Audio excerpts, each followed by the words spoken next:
Yeah, so I think we did a webinar a few months back in terms of race to 1 lakh Sensex or gold, right? And we thought that, markets were expensive at that time, may correct initially. Uh, Gold had supportive factors and it even got supported further because of the Trump uncertainty. So overall, gold has been moving higher.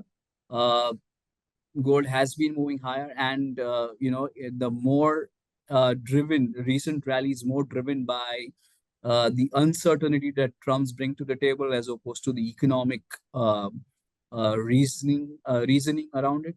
Uh, if you look at the Fed paused interest rate cuts, and probably we may look at more higher for longer interest rates, and if that were a thing in the near term, probably gold should not move higher. It should consolidate at current levels or most slightly lower. So if the uncertainty regarding Trump goes away, there could be some decline in gold prices. And if there is more uncertainty, probably gold can remain well bid, which could be the near-term scenario. So near term, you may expect this uncertainty and the momentum created by this uncertainty may propel gold prices higher.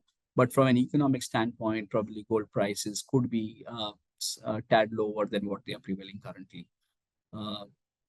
So I think it's anybody's call. If you look at both asset classes have been moving in tandem. Some one takes a lead, another follows, and vice versa. So I think both at some point in time will reach that 1 lakh mark, but it's difficult to say which one earlier. I think if equities, one should look at what's attractive at this point in time. And given the current correction in equities, probably I'll be looking at adding more equities on any further declines as opposed to be adding gold at the current price level. So that's my view on equity versus gold.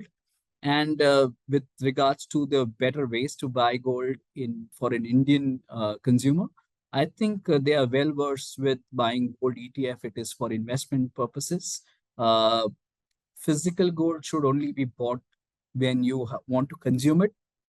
If you want a jewelry, you don't have a choice. But if it is looked from an investment standpoint, jewelry is a very bad investment.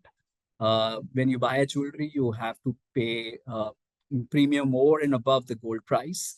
You have to pay making charges. You have to pay storage charges. You have to pay. You have concerns on purity and risk of theft at the end of the day.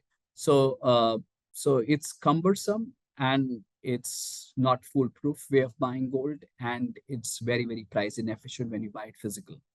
When you buy gold ETFs, you're buying gold at very wholesale prices at which tons and tons of gold get exchanged between, say, a gold producer and a bullion bank. So it is very, very price efficient. You don't have to worry about purity. It's safe and secure. It's insured completely, and it's very, very convenient. You can buy sitting at home and have it along with your old portfolio holdings.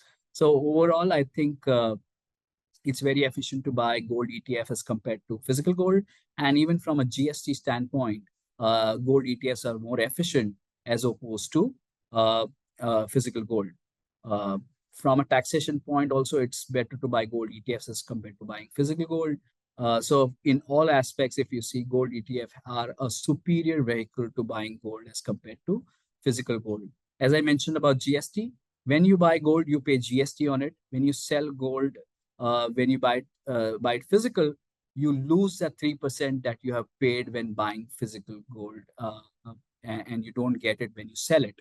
Whereas gold ETFs being passed through vehicles, mutual funds being passed through vehicles, they are gold GST registered dealers, and hence what you pay remains what you pay as GST when you buy it remains as credit with the fund, and it gets offset when gold is being sold from the fund. So there is an offset mechanism available, and hence you don't lose out on the GST that you pay when you buy it. So overall, from that standpoint, gold ETFs stand much, much superior as compared to buying physical gold.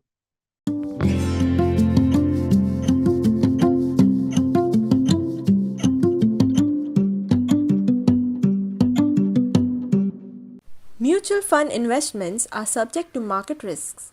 Read all scheme related documents carefully.